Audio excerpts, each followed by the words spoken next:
পঞ্চায়েতে প্রায় 3 লাখ টাকা করে ইতিমধ্যে বোমা বারুদ কেনার জন্য দিয়েছে। নাম তিনি কিন্তু করেননি এবং তিনি যা পরিষ্কার জানিয়েছেন সৌদি আরবে তিনি 2 মাস আগে গেছিলেন, সেখান থেকে টাকা অর্থ তিনি কালেকশন করেছেন এবং ভাঙড়ে এসে অর্ধেক টাকা তার যারা পান্ডারা আছে তাদের হাতে তুলে দিয়েছেন, পাশাপাশি অর্ধেক টাকা তিনি নিজে রেখেছেন এবং পঞ্চায়েত ভোটে মানে যেটা পঞ্চায়েতগুলো আছে ভাঙড় বিধানসভায় সেই প্রত্যেকটা পঞ্চায়েতে 3 লক্ষ করে টাকা দিয়েছে, কারণ সেই টাকা দিয়ে তারা বোমা বন্দুক গুলি এগুলো তারা কিনবে। এমনই বিস্ফোরক অভিযোগ করেছেন এই শওকত মোল্লা 26-এর ভোটে অশান্তি পাকানোর জন্য। শুভদীপ।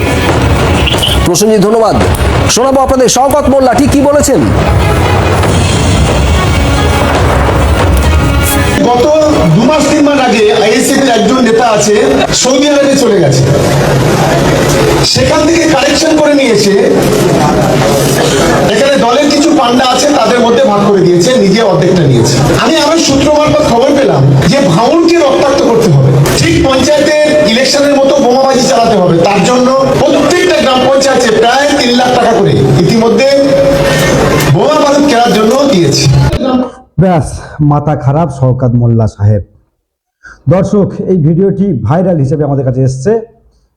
আজকের ভিডিও ক্যানিং পূর্বের বিধায়ক শওকত মোল্লা সাহেব তিনি পাগল হয়ে গেছে। আইএসএফ এর এক নেতা সৌদি আরবে গিয়েছে গত 3 মাস আগে, আর সেখান থেকে নাকি টাকা এনেছে কালেকশন করে ওই আইএসএফ এর লিডারদের দেওয়ার জন্য, এবং ভাঙড় বিধানসভা কয়েকটি পঞ্চায়েত বুথ রয়েছে, গ্রাম পঞ্চায়েত, সেখানে ভাগ করে দেবে। এবং কি কারণে দেওয়া হবে? 2026-এ বিধানসভার নির্বাচন, আর সেই নির্বাচনকে সামনে রেখে বোমা গুলি এবং বারুদ কিনতে হবে, এমনটা দাবি করেছেন ক্যানিং পূর্বের বিধায়ক শওকত মোল্লা সাহেব। আসলে শওকত মোল্লা সাহেবের যখন মাথা ঠিক নি না, তখন উল্টো পাল্টা ঠিক ভুলভাল বকেই যাচ্ছে। যখন আইএসএফ এর সঙ্গে সেখানে পেরে উঠছে না গণতান্ত্রিক প্রক্রিয়ায়, কেন শওকত মোল্লা সাহেবকে মেনে নিতে পারছে না তৃণমূলের একাংশ নেতা। কেন শওকত মোল্লা সাহেব সেখানে গিয়ে 2023 পঞ্চায়েত নির্বাচন হয়েছিল, দেখেছি প্রচুর বোমাবাজি হয়েছিল, অভিযোগের তীর ছিল শওকত মোল্লার এগেনস্টে। আর এই শওকত মোল্লা তার নিজের দলের কর্মীরা তাকে মেনে নিতে পারছে না, তার আইএসএফ এটা কি করে মানবে? এর একটা দিক রয়েছে।